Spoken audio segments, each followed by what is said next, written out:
What is going on? Welcome back. Today, Project Icebox.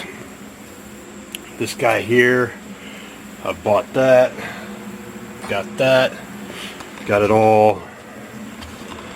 Guess I should have filmed myself trying to figure that out, but I didn't. So, another thing I discovered, this little guy right here,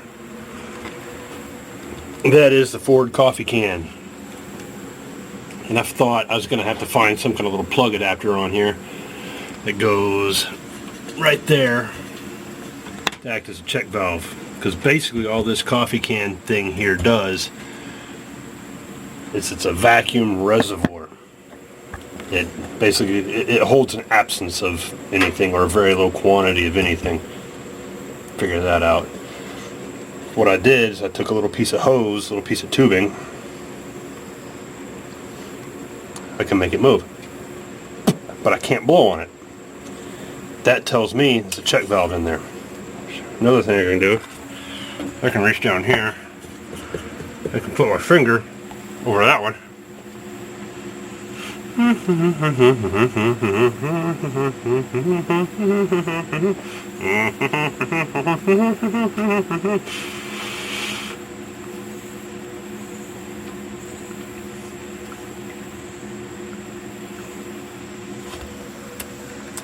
it's like the opposite of blowing up a really gross balloon. So what I've done is I've filled this guy up with less air pressure than the surrounding environment. And I'm going to put this down here so you can hear it. So what I'm going to do is I'm going to run this tube from this guy here up and around and over to the back of the cardstator. Pull a vacuum on this, and then this guy here I'm going to plug up to that guy there to run all the vacuum accessories under the dash. Now that I've said all that, I just got to make it work. First order of business was a parts run because that guy O-ring was missing. So I was just going to get a random O-ring, size it up, but got some HNBR. No clue what that means. Sized one up, and this is actually cheaper than buying an O-ring pack. And it's a lot for one O-ring. This guy here should seal up. I discovered that's not tight, and that's not tight. So I'm going to break out the wrenches and tighten all my junk. Then maybe it'll hold a vacuum. This guy over here had an O-ring, but he's been in there for, well, since '92. So I'm going to put a new one on. Probably not supposed to do that, but I hit it with a little silicone lube so it'd slide.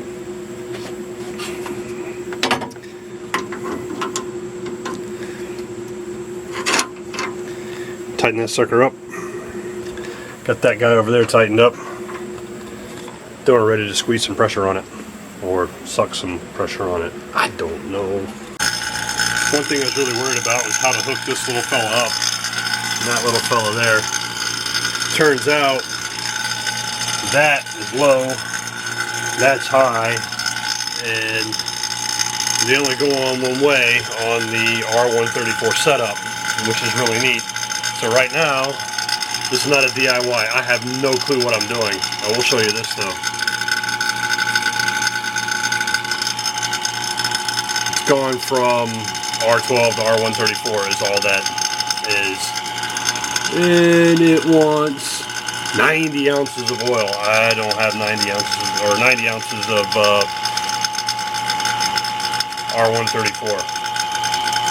What I'm going to do is I'm going to let this guy suck on that for a couple of minutes. Check my oil level. Oil level's fine. Realizing I don't know how these gauges work. That's okay though. They started at 0 and now they're at 30 pigs. I don't know what that means. -1 bar PSI.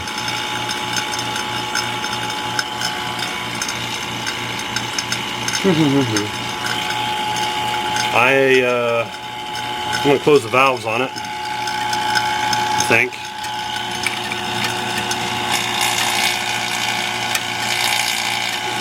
He's not liking that.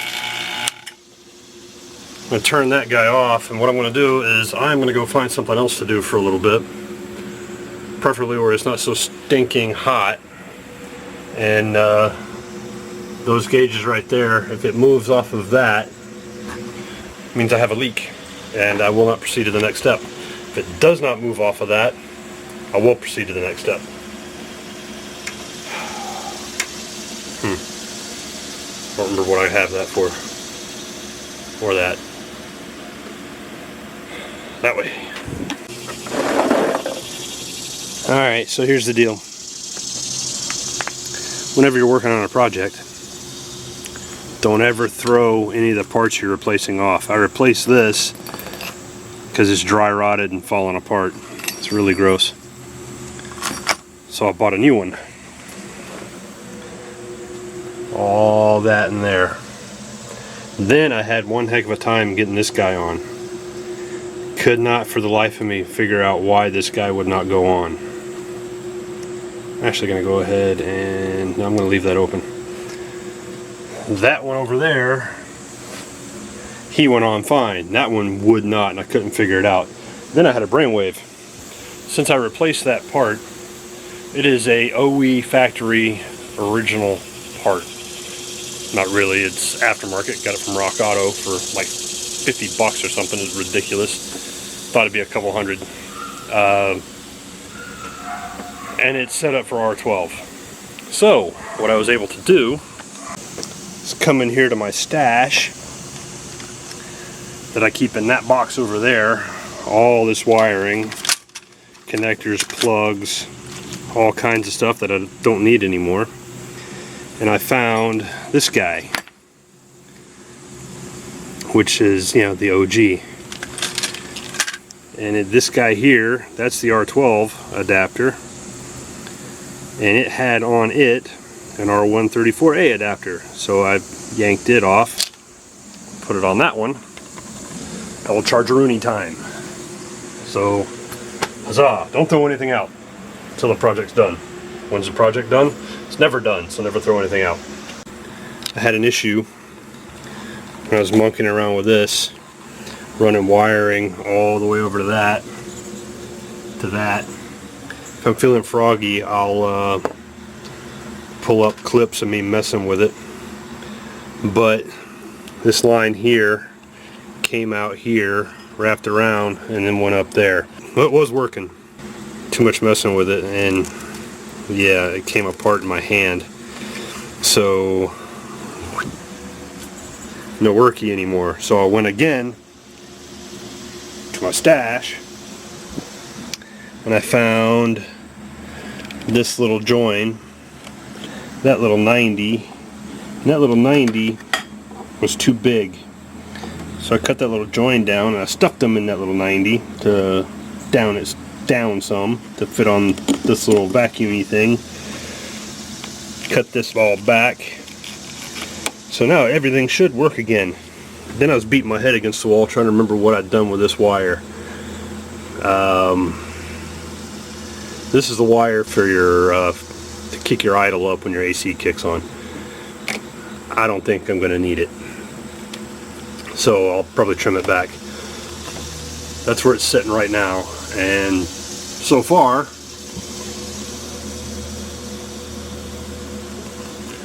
hadn't lost any suckage, so hopefully we won't. Hopefully I've solved all the problems, there's no leaks, and Operation Icebox can continue on without any more hiccups, headaches, or contusions, brain fades, or really bad cases of the stupids.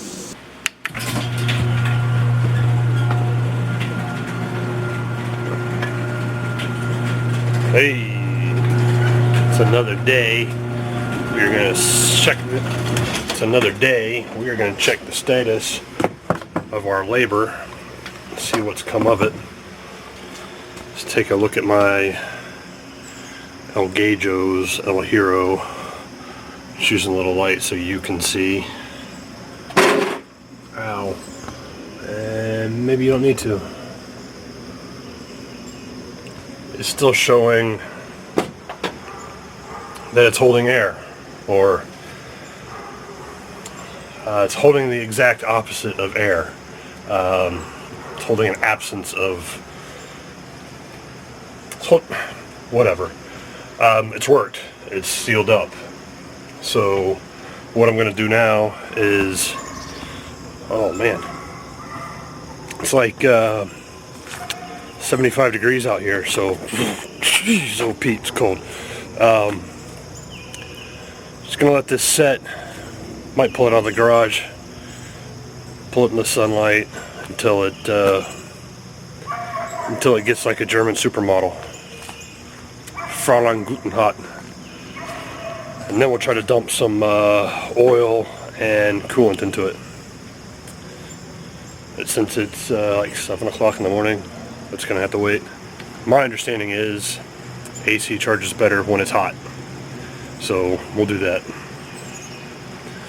Be back. Alright, where were we? Battery died.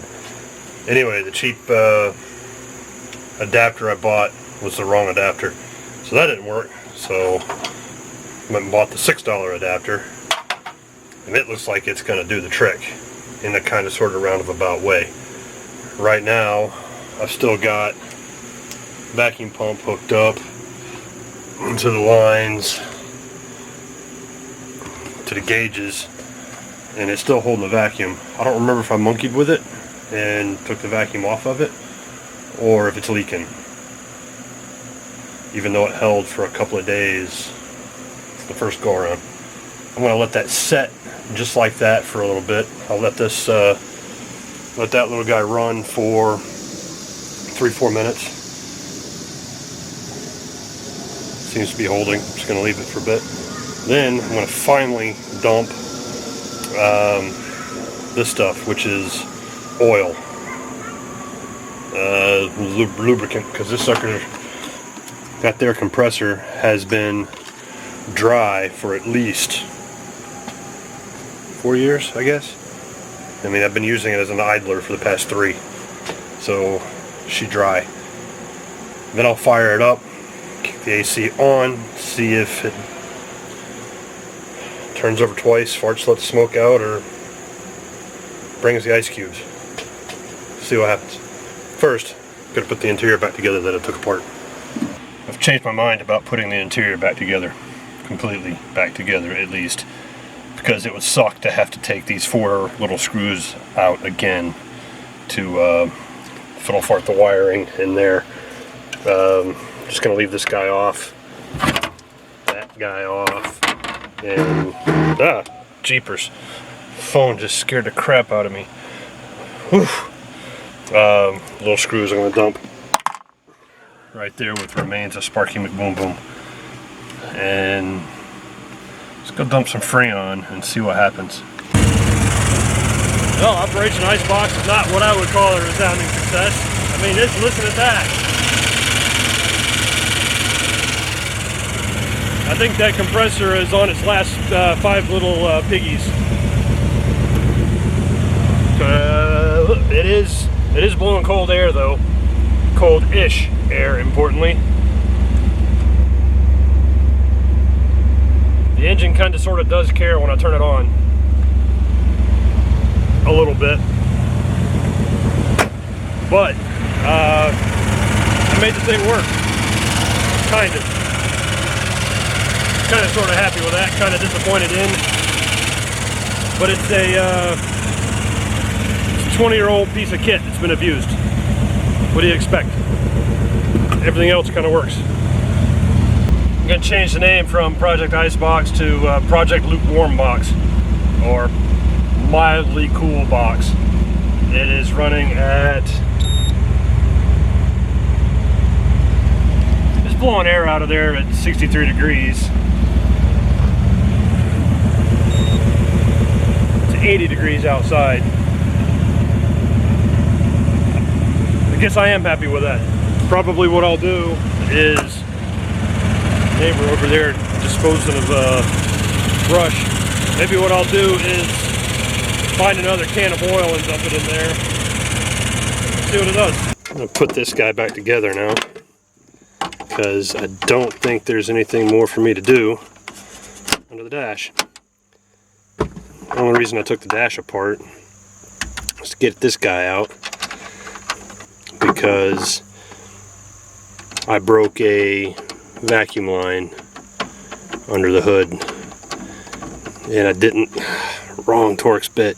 Ah, fuzzy. Yep, definitely wrong. So I got her out of the garage. Doesn't like being parked for a month at a time. It hates it. And no, I'm not taking this off. The sun's trying to come out and burn the fuzz off of my coconut. Got it fired up, rolled it out here. Let the compressor eat a little bit. So anyway, like I was saying, the only reason I took the dash apart to get at that guy, because I broke a dry rotted vacuum line under the hood there, and I'm really glad I don't have to replace it. I was able to scab something together using bits of fuel line and vacuum line joins. Once I get this thing back together, may or may not go for a ride. It has been an annoying day.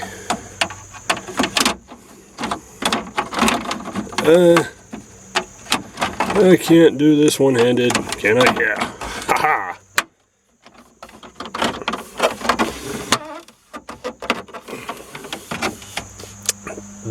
That is only going to squeak and rattle like crazy.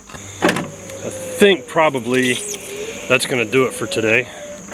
I'm going to go find something to eat. Let's let this guy cool off and rest outside. Tomorrow I'm going to clean all of that up. And by clean it up, I mean put some of whatever you call that stuff. And I'm going to fix my starter switch. But that's it for today. Thanks for watching. Have a good one.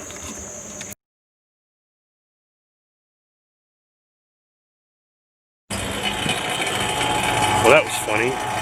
Funny ow, not funny haha. Turned that little guy on, and I forgot to take the little cap off the exhaust port.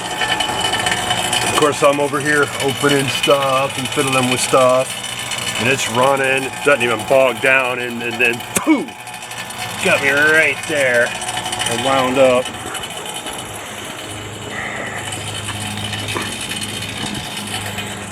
Right there. I don't know if you can probably read that. Focus. Wait,